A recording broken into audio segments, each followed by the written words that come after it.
Cuando le pedí matrimonio a mi novia, ella llamó a su ex y le dijo: «Me están pidiendo matrimonio, esta es tu última oportunidad».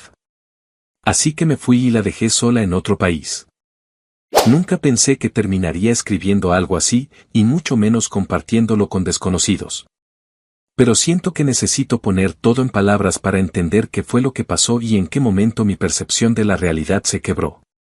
Tal vez escribirlo sea la única forma de ordenar los hechos y aceptar que no todo era como yo creía. Mi nombre es Fred, tengo 28 años. Hasta hace poco estaba convencido de que tenía una relación estable, madura y sana. Mi novia se llamaba Zoe y también tiene 28 años. Llevábamos exactamente 2 años juntos cuando ocurrió todo lo que voy a contar. 2 años que, vistos desde afuera, parecían una historia normal, incluso ejemplar. No éramos una pareja escandalosa ni dramática. No publicábamos peleas ni indirectas en redes sociales. No teníamos rupturas intermitentes ni separaciones temporales. Éramos, al menos en apariencia, una pareja sólida. Nos conocimos a través de amigos en común. Desde el principio hubo afinidad. Zoe era carismática, sociable, expresiva. Yo siempre he sido más reservado, más analítico. Ella hablaba con facilidad de sus emociones, yo necesitaba más tiempo para procesarlas. Nunca lo vi como un problema. De hecho, pensaba que ese equilibrio nos ayudaba a crecer. Durante el primer año de relación todo fluyó con naturalidad. Salíamos, viajábamos cuando podíamos, compartíamos rutinas simples, cenas, caminatas, fines de semana tranquilos.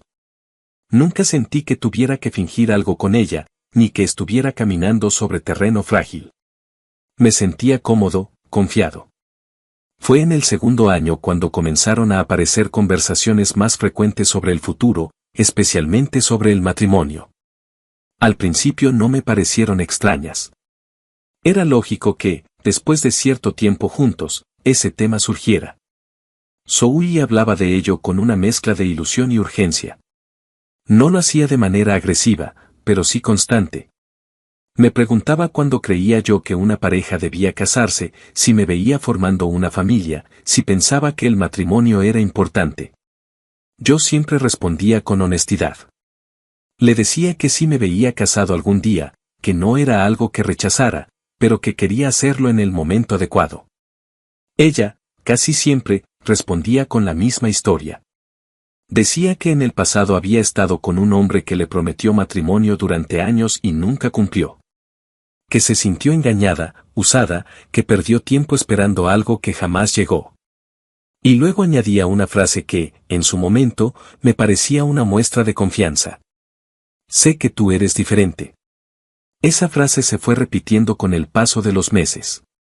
Cada vez que la decía, yo sentía una responsabilidad silenciosa sobre los hombros. No quería convertirme en otro hombre que la decepcionara. No quería ser parte de una historia más de promesas incumplidas.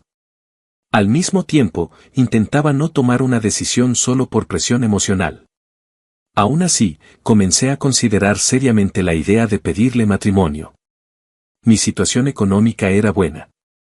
Tenía un trabajo estable, bien remunerado. No vivía con lujos excesivos, pero tampoco con carencias. Pensé que podía afrontar una boda sin problemas. Más importante aún, creía que estaba con la persona correcta. Zoe me demostraba cariño, atención, interés. Hablaba del futuro en plural. Nunca mencionaba dudas, nunca mostraba ambivalencia.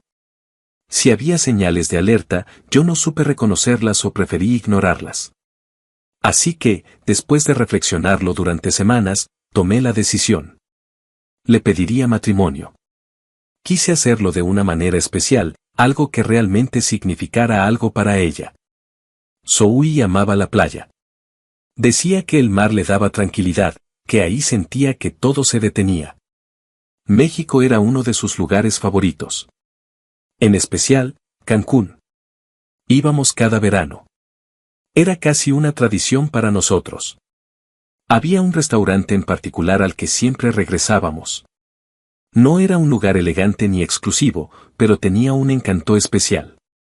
Estaba frente al mar, con mesas de madera, luces cálidas y una carta sencilla de mariscos.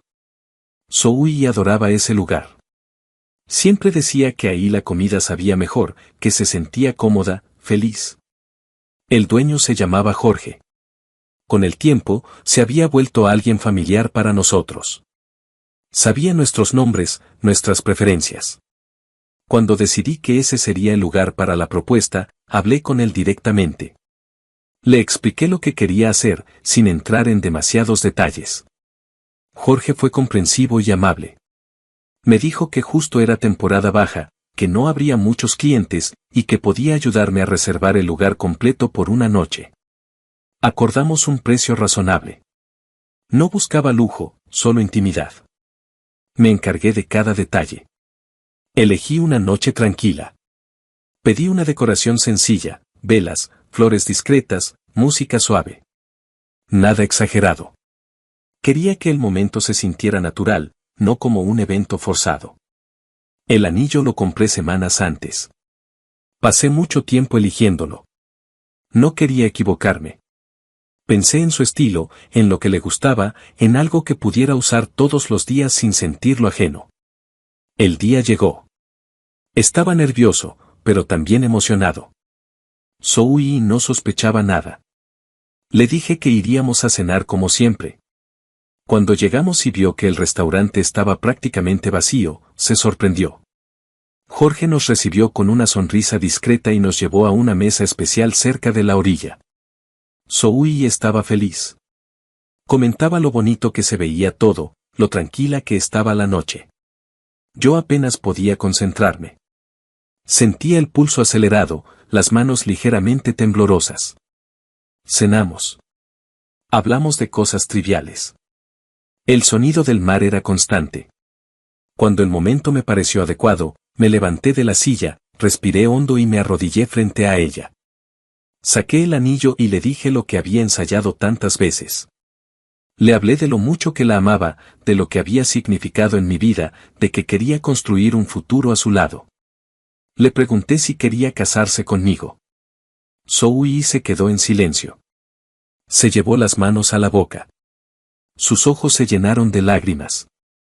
Por un instante, sentí alivio. Pensé que estaba emocionada. Entonces dijo algo que me desconcertó. Espera, dijo, con la voz entrecortada. Antes de darte el sí, debo hacer una llamada. No me alarmé de inmediato. Pensé que quería llamar a su madre, a algún familiar, a alguien importante para compartir el momento. Me levanté un poco, todavía de rodillas, esperando. Zoe tomó su teléfono. Abrió una videollamada. Cuando vi el nombre en la pantalla, sentí un golpe seco en el pecho. Joss. Su ex. Ella no me miró. Apuntó la cámara hacia mí y dijo, con una mezcla extraña de nervios y determinación. Mira, Joss, me están pidiendo matrimonio. Esta es tu última oportunidad, ¿vamos a volver, sí o no? Durante unos segundos pensé que estaba bromeando. Que era una reacción absurda producto de los nervios. Pero entonces escuché la risa de Joss al otro lado de la pantalla. No puedo creer que hicieras esto, dijo entre risas. La verdad es que lo de la otra vez fue solo para recordar buenos tiempos. Estás atractiva y me gusta verte de vez en cuando, pero no me casaría contigo ni de broma. Sentí que todo a mi alrededor se volvía irreal. Como si el sonido del mar se hubiera apagado de golpe. Joss continuó hablando, sin ningún pudor. Pobre tipo, añadió, mirándome directamente a través de la pantalla. Me da pena ajena, hermano. No te cases con ella. Nos hemos estado viendo cada fin de semana desde que está contigo. Zoe colgó la llamada de inmediato. Durante unos segundos nadie dijo nada. Yo seguía de rodillas, con el anillo aún en la mano, tratando de procesar lo que acababa de escuchar. Zoe me miraba con los ojos muy abiertos, respirando rápido, como si acabara de cometer un error del que recién estaba tomando conciencia. Entonces habló. Bueno, entonces sí, dijo, intentando sonreír entre lágrimas. Si me quiero casar contigo. La frase me golpeó de una forma extraña. No sentí alivio ni felicidad. Sentí confusión, incredulidad, y algo muy parecido al rechazo. Me puse de pie lentamente. La miré como si estuviera viendo a una persona distinta a la que creía conocer. «Estás loca», le dije. No levanté la voz, pero mi tono fue seco, directo. ¿De verdad acabas de hacer eso y ahora dices que sí como si nada hubiera pasado? Zoe comenzó a llorar de inmediato. Lloraba con fuerza, sin intentar ocultarlo. Se cubrió el rostro con las manos y empezó a decir que lo sentía, que había sido un impulso, que estaba nerviosa, que no sabía por qué lo había hecho. Perdóname, por favor, repetía. No quise lastimarte. Fue un error. Solo necesitaba cerrar un ciclo. Esa frase me dejó helado. Le pregunté algo que, en ese momento, era lo único que importaba. ¿Es verdad lo que dijo Joss?, le pregunté. ¿Es verdad que se han estado viendo cada fin de semana? Zoe negó con la cabeza de inmediato. No, dijo. No es verdad.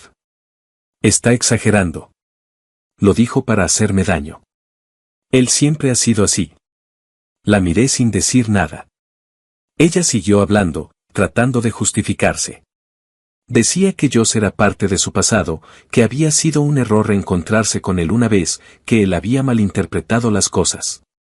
Pero entonces algo empezó a encajar en mi cabeza.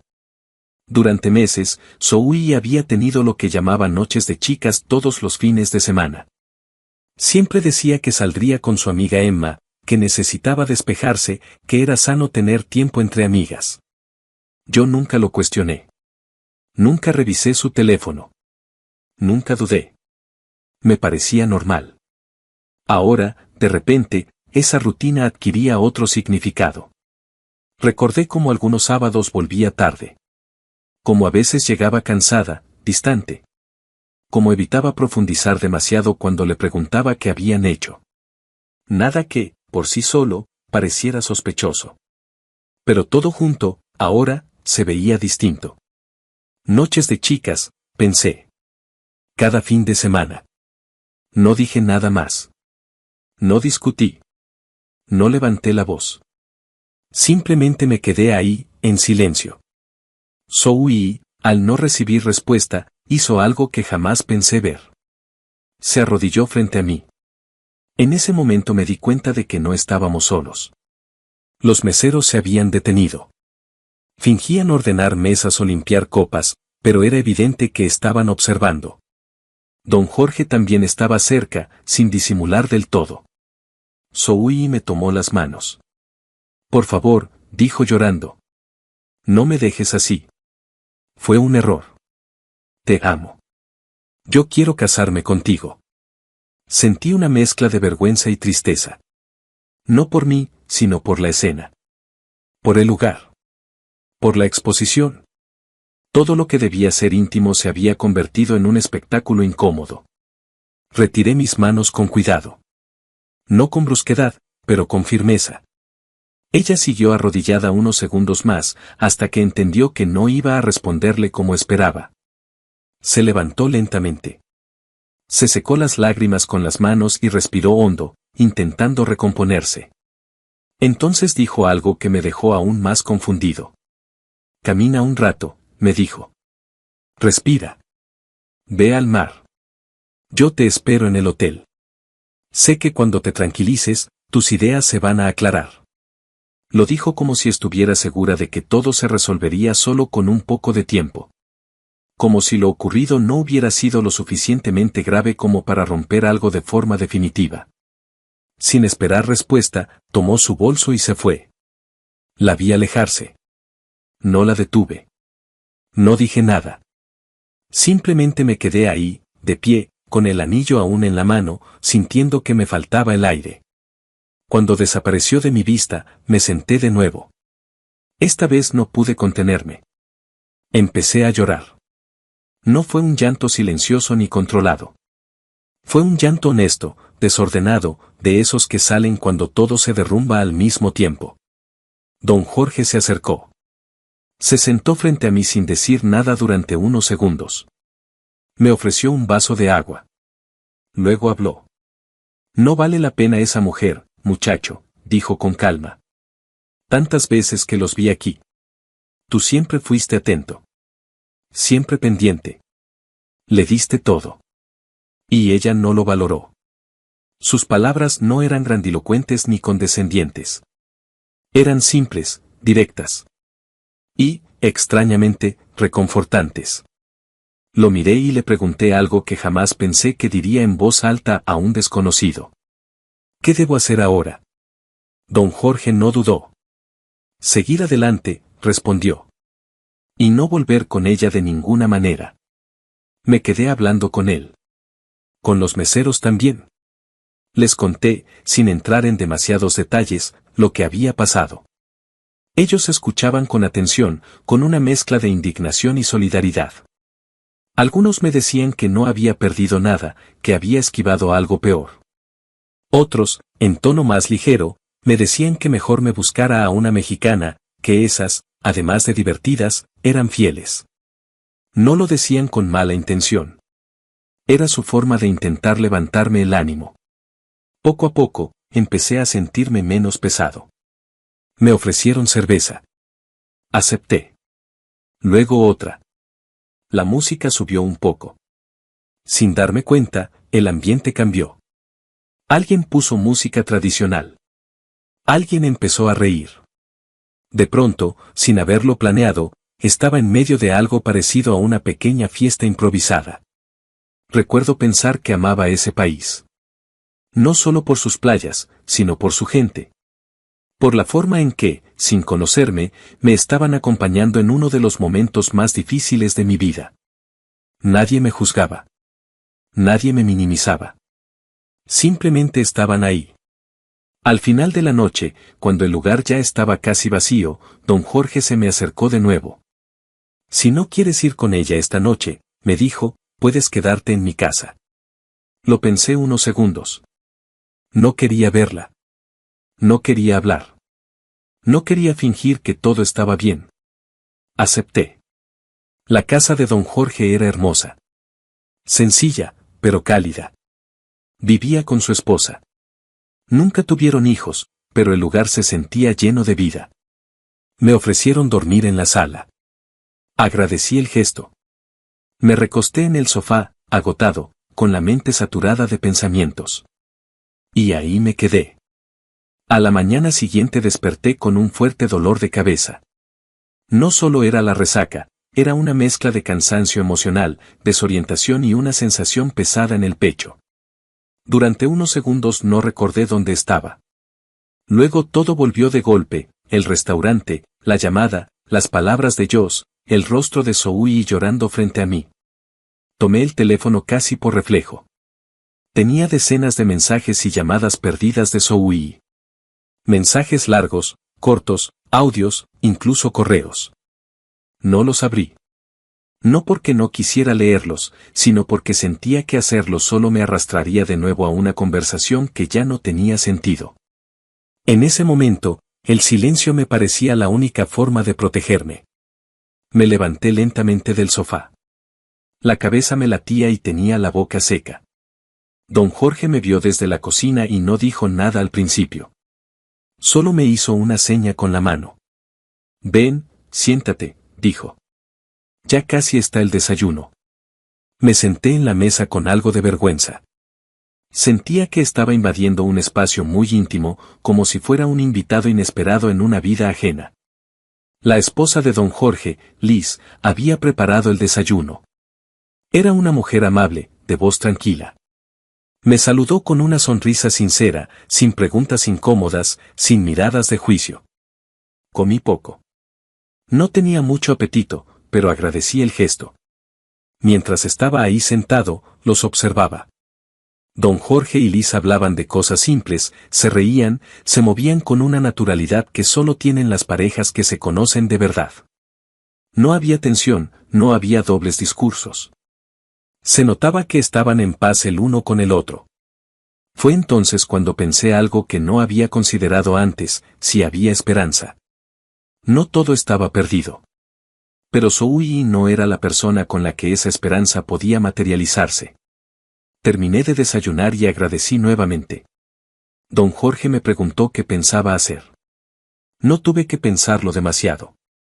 La decisión ya se estaba formando en mi cabeza desde la noche anterior. Le dije que volvería a Florida esa misma tarde. No quería quedarme más tiempo. No quería verla. No quería explicaciones, disculpas ni promesas tardías. Necesitaba distancia, literal y emocional. Zoe estaba en el hotel. Yo había pagado solo una noche adicional. Eso significaba que ella tendría que resolver qué hacer después. No me sentí culpable por eso. No era una venganza, era una consecuencia. Yo no la había dejado abandonada, simplemente había decidido no seguir sosteniendo una situación que ya me había demostrado su fragilidad. Dejé mi maleta en el hotel. No me importó. No quería volver a ese lugar. No quería cruzármela en el pasillo ni escuchar su voz. En la maleta solo había un par de prendas de baño y un cargador. Nada que justificara volver a verla. Don Jorge me llevó al aeropuerto. El camino fue silencioso, pero no incómodo. Antes de despedirnos, me detuve un momento y les agradecí a él y a Liz por todo. No solo por el lugar donde dormir, sino por la forma en que me trataron cuando estaba completamente roto. Don Jorge me dio una palmada en el hombro. No te preocupes, me dijo. Cuando quieras venir de nuevo, aquí tienes una casa donde quedarte. Asentí. No sabía si volvería algún día, pero esas palabras significaron más de lo que él probablemente imaginó. El vuelo fue tranquilo. Miré por la ventana gran parte del tiempo. No pensaba en Zoe de forma concreta, pensaba en mí, en lo que había ignorado, en lo fácil que fue creer que todo estaba bien solo porque yo quería que lo estuviera. Cuando llegué a mi casa, hice algo que había estado postergando, bloqueé a Zoe de todos lados. Teléfono, redes sociales, correo. No por rencor, sino por claridad. Sabía que si dejaba una puerta abierta, terminaría escuchando explicaciones que no cambiarían los hechos. Pasaron algunos días. El silencio se volvió parte de mi rutina. Empecé a dormir mejor. A pensar con más claridad. Entonces, una tarde, alguien tocó la puerta. Al abrir, me encontré con el padre de Zoe. Estaba furioso. No saludó. Entró casi sin permiso. Me exigió dinero para que su hija pudiera regresar. Dijo que lo que yo había hecho era de poco hombre, que no se abandonaba así a alguien, que había sido cruel e irresponsable. Intenté explicarle lo ocurrido. Le conté, con calma, lo de la llamada, lo de Joss, lo que escuché esa noche. Pero no quiso escuchar. Me interrumpía, minimizaba, justificaba. Para él, su hija no había hecho nada imperdonable.